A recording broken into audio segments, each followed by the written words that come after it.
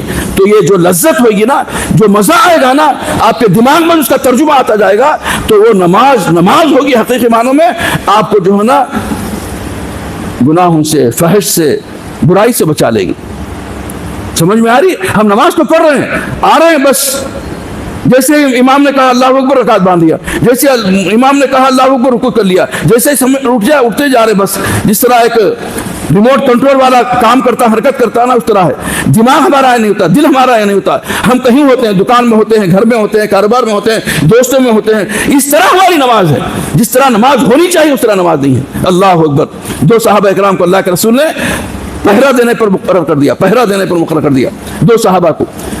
ان دونوں نے آپس میں مشورہ کرا، ہم دونوں جا کر کیا کریں گے؟ ایسا کرتے ہیں تم جاگو، میں جو ہے نا عبادت پہ کر لوں گا، میں عبادت میں لگ جاؤں گا. تو لہٰذا نماز میں کھڑے ہو گئے.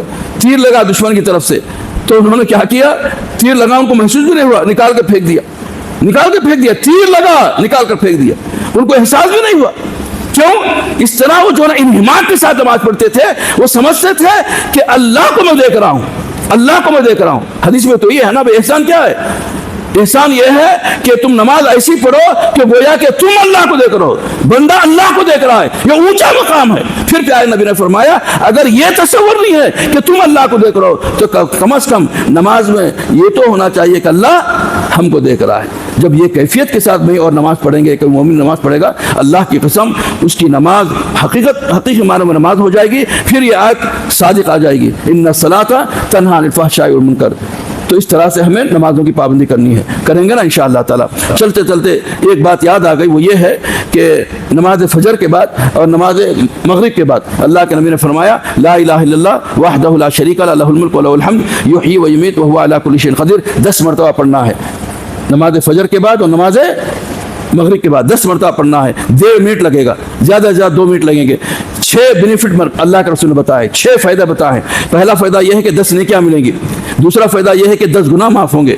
تیسرا فائدہ یہ ہے کہ 10 درجات بلند ہوں گے. اللہ اکبر، کتنا بڑا فائدہ ہے بھائی. ایک نیکی کی وجہ سے انسان جنت میں داخل کر دیا جاتا ہے، ایک نیکی کی کمی کی وجہ سے انسان جہنم میں ڈال دیا جاتا ہے. تو 10 نیکیاں، 10 گناہ معاف ہوتے ہیں، 10 درجات بلند ہوتے ہیں. پھر پیارے نبی نے فرمایا غموں سے، مکروہ چیزوں سے، حادثات سے اللہ بچا لیتا ہے.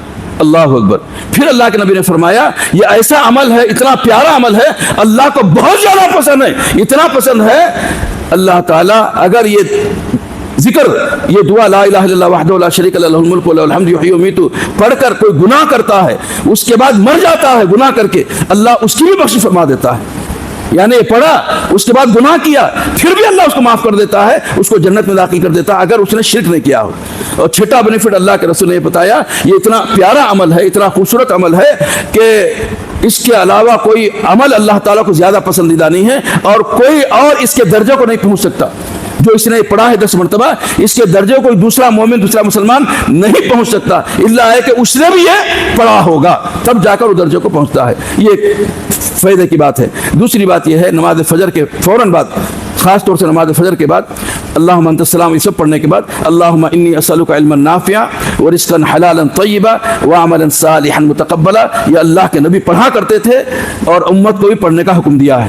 اللہم انی اسألک علما نافعا، اے اللہ میں تجھ سے نفع بخش علم مانتا ہوں، ورزقا حلالا طیبا، اور مجھے اے اللہ میں تجھ سے رزق حلال طلب کرتا ہوں، وعملا صالحا متقبلا، اور نیک عمل ایسا جو تو اس کو قبول کرے، ایسا میں نیک عمل میں چاہتا ہوں. تو یہ دعا ضرور نماز فجر کے بعد کرنی چاہیے. اللہم انی اسألک علما نافعا ورزقا حلالا طیبا وعملا صالحا متقبلا. اس پر عمل کریں گے نا انشاءاللہ تعالی. اللہ تعالی ہم سب کو نمازی بنائے. یا رب دل مسلم کو زندہ تمنا دے، جو قلب کو گرما دے، جو روح کو تڑپا دے. وآخر دعوانا الحمدللہ رب العالمین وصلی اللہ علی نبی محمد.